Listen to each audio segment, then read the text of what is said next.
Ձեռք բերեք իտալական նրբագեղ ու բարձրակարգ սալիկների նշված տեսականին, վճարելով բացառիկ 4400 դրամ 1 քառակուսի մետրի համար։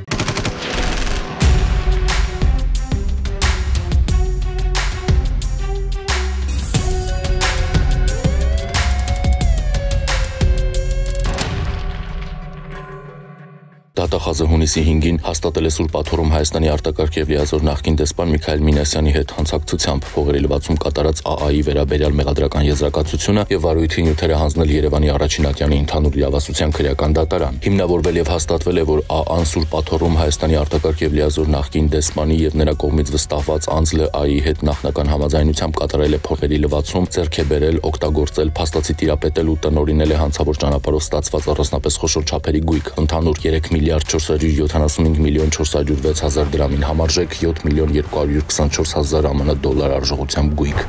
Պետական վերահսկողական ծառայության կողմից իրականացված ուսումնասիրությունների արդյունքում ներկայացված հաղորդման հիման վրա հակակոռուպցիոն կոմիտեում նախաձեռնված քրեական վարույթով պարզվել է, որ Սևանի իշխանի պաշարների վերականգնման եւ ձկնաբուծության զարգացման հիմնադրամի գործադիր տնօրենի եւ միաժամանակ Սևան Ակվա ընկերության տնօրենի պաշտոնը ժամանակավոր զբաղեցրած անձը օգտագործելով իր պաշտոնեական դիրքը վատման եղանակով կատարել է իրեն վստահված առանձնապես խոշոր չափերով գույքի հափշտակություն, մասնավորապես ներքին իրավական ակտերով սահմանված ապրանքային արժեքից եւ անգամ կիրառված զեղչերից արժեքներով իրացրել է Սևան Ակվա ընկերությանը պատկանող ձկնատեսակներ, այդ կերպ վատման եղանակով հափշտակելով իր տնօրինմանը վստահված շուրջ 170 միլիոն դրամ գումարը։ Պարզվել է նաև, որ նույն եղանակով հափշտակություններ են կատարել տարբեր ժամանակահատվածներում Սևան Ակվայի գլխավոր տնօրենի պաշտոնակատարի եւ գլխավոր տնօրենի պաշտոնը զբաղեցրած երկու այլ անձինք ընդհանուր 77 միլիոն դրամ։ Պետությանը պատճառվել է շուրջ 247 միլիոն դրամի վրաս, որի մի մասը վերականգնվել է մեղադրյալներից մեկի կողմից։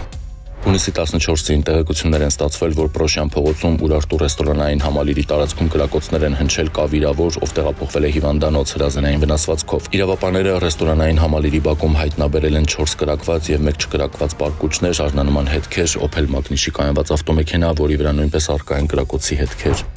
Հունիսի 14-ին Լոռու ոստիկանությունում տեղեկություններ են ստացվել, որ Վանաձորի ուսանողական 4 կոտորակ 31 շենքից որդին մորը ցած է նետել, ապա ինքն է ցած նետվել։ Հունիսի 12-ին տեղեկություններ են ստացվել, որ Արտաշատի մարզի գյուղերից մեկում վիճաբանություն է տեղի ունեցել։ Պարզվել է, որ նույն օրը ժամը 17-ի սահմաններում ավտոմեքենա վարելու հարցի շուրջ վիճաբանություն է առաջացել Արարատի մարզի բնակիչ 15-ամյա ԹԹ-ի, 15-ամյա ԼՄ-ի եւ 15-ամյա ՔԽ-ի միջև, այնուհետև վիճաբանությանը միջամտել են ՔԽ-ի եղբայր Արարատի մարզի բնակիչ 25-ամյա Կարենը, նրանց հայրը Արարատի մարզի բնակիչ 54-ամյա Ռազմիկը եւ ԹԹ-ի հայրը Արարատի մարզի բնակիչ 41-ամյա Խաչիկը, որի ընթացքում սեռական բնույթի հայհոյանքներ են հնչեցրել միմյանց հասցեին կոպիտ կերպով խախտելով հասարակական կարգը։ Կարենն իր մոտ եղած դանակով հարվածել է Խաչիկի ձախ ուսի շրջանին, պատճառելով մարմնական վնասվածք։ Հունիսի 11-ին Ջերմուկի բաժինը հազանգստացվել, որ շտապօգնության բժիշկները ծայրահեղ ծանր վիճակում հիվանդանոց են տեղափոխել մի քաղաքացու։ Իրավապանները պարզել են, որ հիվանդանոց տեղափոխվածը Վայոց ձորի մարզի բնակիչ 47-ամյա Սեթրակն է, ով աշխատում է Հայաստանի էլեկտրական ցանցեր ընկերության Վայքի էլեկտրական ցանցի Ջերմուկ մասնաճյուղի մալուխային ցանցի վարպետ ու օդային գծերի սպասարկման էլեկտրիկ։ Նա ժամը 14:15-ի սահմաններում Ջերմուկի Մաշտոցի փողոցում էլեկտրասյան վրա աշխատելիս է եղել, երբ սյունը կոտրվել է եւ քաղաքացին վայր է ընկել։ Հաջորդ օրը հունիսի 12-ին Վայոց ձոր բժշկական կենտրոնում Սեթրակը գիտակցության չգալով մահացել է։ Հունիսի 15-ին տեղեկություններ են ստացվել, որ Մայիսյան գյուղի ջրատարում Դիկա փրկարարները ջրատարից դուրս են բերել անձը չպարզված քաղաքացու։ Հունիսի 11-ին Ֆեդիի բաժնում տեղեկություններ են ստացվել, որ խորվիրապում գողացել է նոտարեր գրացու դրամապանակը, որի մեջ եղել է 150 ԱՄՆ դոլար, մոտ 3000 Արաբական Միացյալ Էմիրությունների դիրհամ, 200 մալազիական ռինգիտ, 140 վրացական լարի, 19000 դրամ ու բանկային 3 քարտ։ Հունիսի 11-ին Երևանի բնակիչ 35-ամյա մի տղամարդ հաղորդում է ներկայացրել, որ 2024 թվականի հոկտեմբերին Դիլիջան համայնքի Թբիլիսյան խճուղում գողացել են Honda Magnishի իր մոպեդը։ Ոստիկանները հունիսի 12-ին պարզել են, որ գողությունը կատարել է 29-ամյա մի երիտասարդ, նա խոստովանել է արարքը ներկայացրել մոպեդը։ Համայնքային ոստիկանության նոր-նորքի բաժնի ծառայողների ձեռնարկած միջոցառումների շնորհիվ Սարիթաղում հայտնաբերվել ու բաժին է ներկայացվել Սևան քրեակատարողական հիմնարկում հաշվառված 35-ամյա մի տղամարդ։ Նա հետախուզվում էր մի խումբ անձանց կողմից նախնական համաձայնությամբ գողության մեղադրանքով խափանման միջոցը կալանք։ Թմրամիջոցների ապօրինի շրջանառության դեմ պայքարի բաժնի ծառայողներն ապօրինի թմրամիջոց ձեռք բերելու, պահելու, օգտագործելու եւ ապօրինի հրազեն պահելու եւ կրելու կասկածանքով հունիսի 11-ին Նանսենի փողոցում ձերբակալել ու վարչություն են ներկայացրել 46-ամյա մի տղամարդու։ Նրա մոտ հայտնաբերվել է ատրճանակ, 11 փամփուշտով լիցքավորված պահեստատուփով, դանակ, ականորսիչ, 15 գրամից ավելի սպիտակ բյուրեղանման զանգված, մեթամֆետամին տեսակի թմրամիջոցի նմանվող զանգվածով ներարկիչ եւ մոխրացած հետքերով կաթուցիչ։ Հունիսի 11-ին Երևան-Մեղրի ավտոճանապարհին բախվել են Ural 4320 մակնիշի եւ Suzuki մակնիշի ավտոմեքենաները, 2 հոգի տեղափոխվել է հիվանդանոց։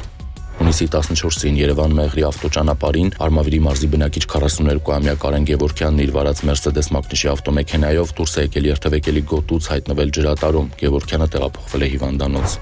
Հունիսի 14-ին Երևան-Սևանի-Ջվան ավտոճանապարհին Կոտայքի մարզի բնակիչներ 35-ամյա Կարլենն իր վարած Mercedes Viano եւ 33-ամյա Հարությունն իր վարած Opel Astra մակնիշի ավտոմեքենաներով դուրս են եկել երթևեկելի գոտուց, հայտնվել ծառերի մեջ։ 4 հոգի, որոնց մեջ նաեւ կանանց չափահաս, տեղափոխվել են հիվանդանոց։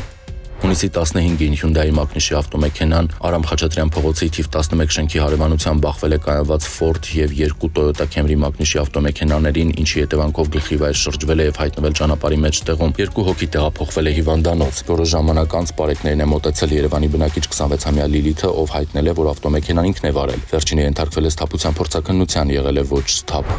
Հունիսի 15-ին Երևան-Սևանի-Ջվան ավտոճանապարհին Mitsubishi Airtrack մակնիշի ավտոմեքենան դուրս է եկել երթևեկելի գոտուց, բախվել երկաթը հրքելապատնեշներին եւ հայտնվել ձորում։ Վարորդը եւ ուղևորը տեղափոխվել են հիվանդանոց։